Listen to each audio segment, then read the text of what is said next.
IPL చరిత్రలో అత్యంత విజయవంతమైన టీం ముంబై ఇండియన్స్. ఐపీఎల్ మొదలైనప్పటి నుండి ముంబై టీం తమ సత్తా చాటుతూనే ఉంది. ఎప్పుడు ఎలాంటి విభేదాలు టీంలో కనిపించలేదు. కానీ ఈసారి సీజన్ మొదలవక ముందే ముంబై టీం హెడ్ లైన్స్ లో నిలిచింది. సోషల్ మీడియాలో అయితే ఎంఐ టీం గురించి ఇప్పటికీ ఏదో ఒక వివాదం వైరల్ అవుతూనే ఉంది. ప్రస్తుతం టీం 3 గ్రూపులుగా విడిపోయినట్లు తెలుస్తుంది. ఇంతకు ముందు జరిగిన అన్ని సీజన్లలో ముంబై టీం గెలిచినా ఓడినా టీం అంతా ఒక్కటిగా ఉన్నారు. కానీ ఈ సీజన్లో విభేదాల కారణంగా ఎవరికి వారే యమునా తీరే అయ్యారు.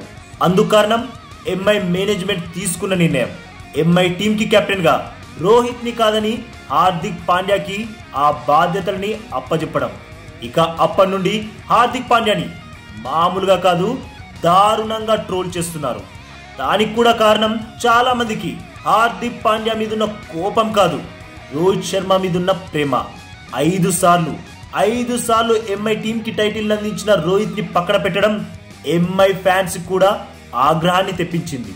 ఇక ఇప్పుడు టీంలో పరిస్థితి అయితే దారుణంగా మారిపోయింది. అంతా కలిసి ఒక్కటై ఆడాల్సిన టీం గ్రూపులుగా విడిపోయింది. 3 గ్రూపులుగా విడిపోయింది. మరి ఆ 3 గ్రూపుల్లో ఎవరెవరున్నారో తెలుసుకుందామా? ఫస్ట్ గ్రూప్ లో రోహిత్ శర్మ ఉన్నాడు. రోహిత్ తో పాటు జస్ప్రీత్ బుమ్రా, తిలక్ వర్మలు కూడా ఉన్నారు. వీరిద్దరూ రోహిత్ కి లాయల్ గా ఉన్నారు. అయినా రోహిత్ కెప్టెన్సీలో ఆడిన ఏ ప్లేయర్ అయినా రోహిత్ కి ఫిదా అవ్వాల్సిందే. ఎందుకంటే ప్లేయర్స్ ని రోహిత్ చాలా బ్యాక్ చేస్తాడు. మరి ఇక ఇందులో హార్దిక్ పాండ్యాకి మినాయింపు ఇవ్వాల్సిందే. తనని కూడా చాలా బ్యాక్ చేస్తాడు రోహిత్. కానీ ఇప్పుడేమో ఇలా చేస్తున్నాడు. ఇక సెకండ్ గ్రూప్ ప్రస్తుత MI captain Hardik Pandya group. ఈ గ్రూప్ లో ఇషాన్ కిషన్ ఉన్నాడు. ఇక మీకు తెలిసిందే, ప్రస్తుతం ఇషాన్ కిషన్ టీమిండియా ఆడుతున్న ఏ ఫార్మాట్ లోనూ ప్లేయర్ కాదు. అంతెందుకు సెంట్రల్ కాంట్రాక్ట్ లోనే తన పేరు లేదు. ఎందుకో తెలియదు కానీ రోహిత్ కి దూరంగా ఉంటున్న ఇషాన్ హార్దిక్ తో మాత్రం చాలా క్లోజ్ గా ఉంటున్నాడు. అయితే వీరిద్దరి ఫ్రెండ్షిప్ ఇప్పటిది కాదు, స్టార్టింగ్ లో ఎంఐ టీం కి ఆడుతున్నప్పటి నుండి ఉంది. ఇక ఇప్పుడు హార్దిక్ ఎక్కడ ఉంటే ఇషాన్ అక్కడే ఉంటున్నాడు. ఇక మూడో గ్రూప్ ఎవరిది అని ఆలోచిస్తున్నారా?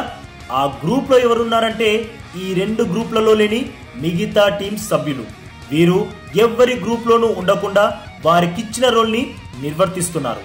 కానీ MI team main players Rohit Sharma, Jasprit Bumrah, Tilak Varma, Hardik Pandya, Ishan Kishan ఇలా పేరున్న ప్లేయర్స్, టీమిండియాకి ఆడుతున్న ప్లేయర్స్ విడిపోవడం ఎంఐ టీం కి చేటు చేసేలా ఉంది. గ్రూపులుగా ఆడే ఏ టీం కూడా విజయం సాధించలేదు అన్నది జగమెరిగిన సత్యం. మరి ఈ గ్రూప్ విభేదాలకి ఎంఐ మేనేజ్మెంట్ ఎప్పుడు ఎలా ఫుల్ స్టాప్ పెడుతుందా అని ఎంఐ ఫ్యాన్స్ ఈగర్ గా వెయిట్ చేస్తున్నారు. ఓటమి బాటలో ఉన్న టీంని గెలుపు దారిలోకి తీసుకురావాలని ఆకాంక్షిస్తున్నారు. మరి అది ఎలా జరుగుతుంది అన్నది మీకేమైనా ఐడియా ఉంటే కామెంట్ చేయండి. ఇక ఈ అప్డేట్ నచ్చితే వీడియోకి తప్పకుండా లైక్ కొట్టండి. అలాగే లేటెస్ట్ ఐపీఎల్ అప్డేట్స్ కోసం మన ఛానల్ని సబ్స్క్రైబ్ చేసుకోవచ్చుగా ఫ్రెండ్స్.